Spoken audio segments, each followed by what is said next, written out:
The LTFRB is intensifying its crackdown on sardines-like crowding in PUVs. The agency warned that operators who allow drivers to cram their vehicles with passengers beyond capacity risk being penalized with fines and could lose their franchises entirely. This comes after the Transportation Department issued a memo that seeks an end to the crowding of passengers in a canned sardines-like manner. Traditional and modern jeepneys can carry 12 to 32 passengers depending on manufacturer specifications, while buses can carry 50 or more passengers based on manufacturer limits. Now let's discuss that further with LTFRB spokesperson, Attorney Ariel Inton. Attorney, thank you for joining us again. Maraming salamat po. Magandang umaga po sa inyo. So Attorney, matagal na po, I remember long time ago, parang dinissuade na or pinagbabawal na po ang issue of overcrowding, no, sa PUVs. Pero until now po, laganap pa rin po ba ito? And gaano kalawak itong problema? Well, tama po kayo, no? As early as there is the land public transportation, no? Bawal po talaga ang overloading. At LTFRB Memorandum Circulars as early as 2005, meron na po ngayon. Ngayon, ang direktiba po ng ating pong Department Secretary Vince Dizon, ay paigtingin. No?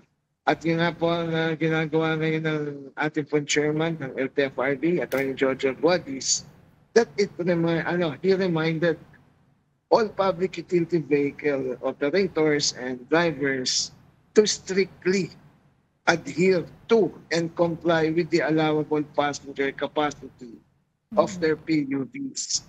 Ibig sabihin, parang it might be being overlooked by the operators or taken for granted. Hindi na po pwede ngayon yan dahil ang nakukompromise po are the safety and convenience of our passengers. That's right. That's right. Attorney, actually, Attorney, I'd like to ask you also about yung tinatawag nilang pagsabit, no? Sa mga jeepney. Alam ko, bawal po yun. Pero we still see that firsthand po. Just the other day and last week also, ang dami pa pong sumasabit. Sino po dapat ang nanguhuli dito sa daan? Is it MMDA officers? Well, ang direktiba po ng panghuhuli will be directed to LTO, LTFRB. It's a joint operation. Ngayon, kanina nga po, yan pong sila, halimbawa niyan, sabit sa mga traditional jeep. This is not a problem pagka nasa terminal. Yung mga nanggagaling pa po ng terminal na mga jeepneys, pag puno na, andar na. Yes. But this problem will arise sa pick and drop along the way. Right. Yes. No? Kaya ang mga driver po, kami po ay nagpapaalala na i-dissuade yung mga yon. Okay, boss, puno na po, bawal po ang sabit. Ganyan. So, kapag ka yung mga... may nang tanong nga po na maraming pasahero daw na pasaway na ayaw baba.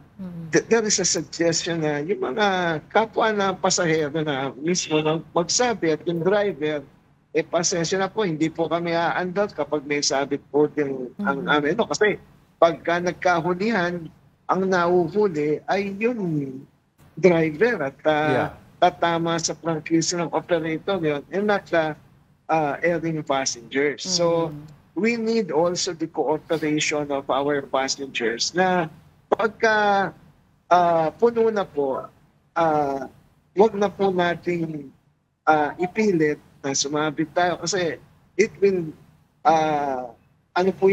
it will already compromise the safety of your fellow passengers.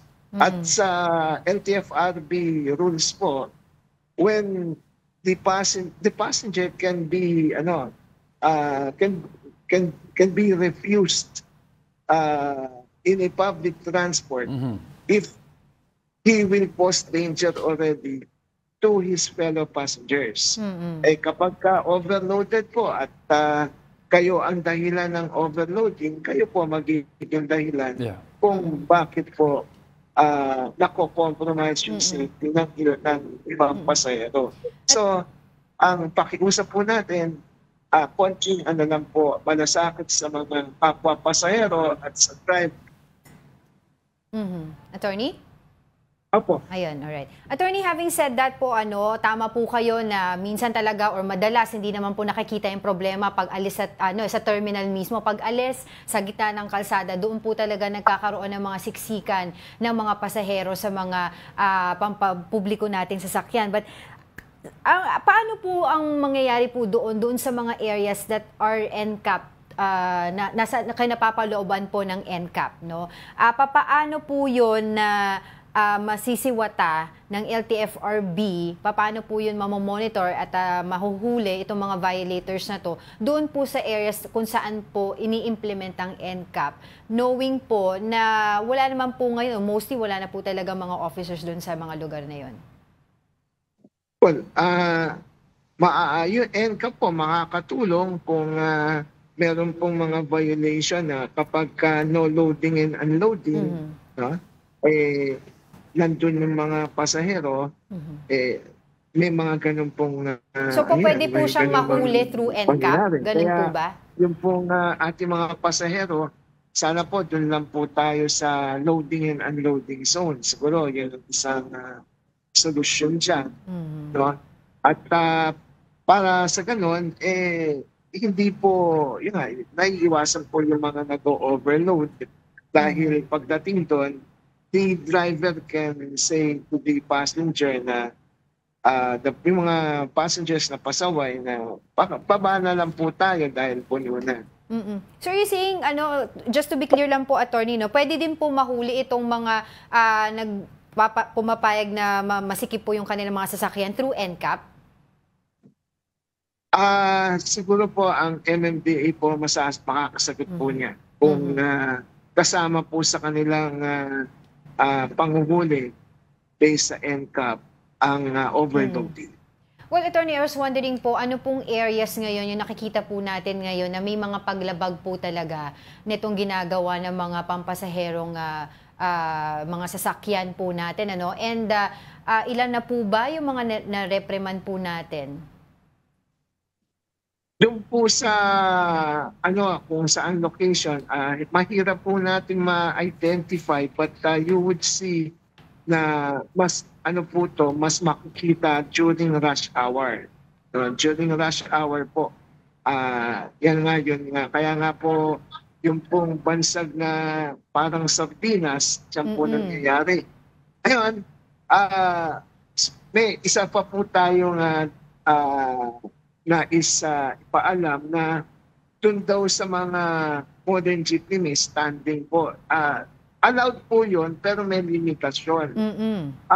Kapag modern jeepney saka mga buses, ang limit po ng standing passengers should not exceed 5 persons per square meter of available standing space. Okay. Yan po ay Department Order 2023-022. So, of course, alam po natin, marami po nagmamadali talaga at hindi po masyado itong napapansin. Pero ang amin pong pakiusap, sana po ay sundin natin itong mga safety precautions ng departamento dahil ito naman po ay pinatutupad ng ahensya para rin po sa convenience and safety of the passengers. Imagine if the bus will overflow, hindi masasaran yung pinto, and then kung aircon yan, hindi na kaya ng aircon, napakainit na sa loob. So those inconvenience talaga, may iwasan kung mapapatupad tong mga polisiya to. Alright, patuloy po kami makikipag-ugnayan sa inyo regarding this issue. Maraming salamat po muli sa inyong oras, LTFRB spokesperson, Attorney Ariel Inton.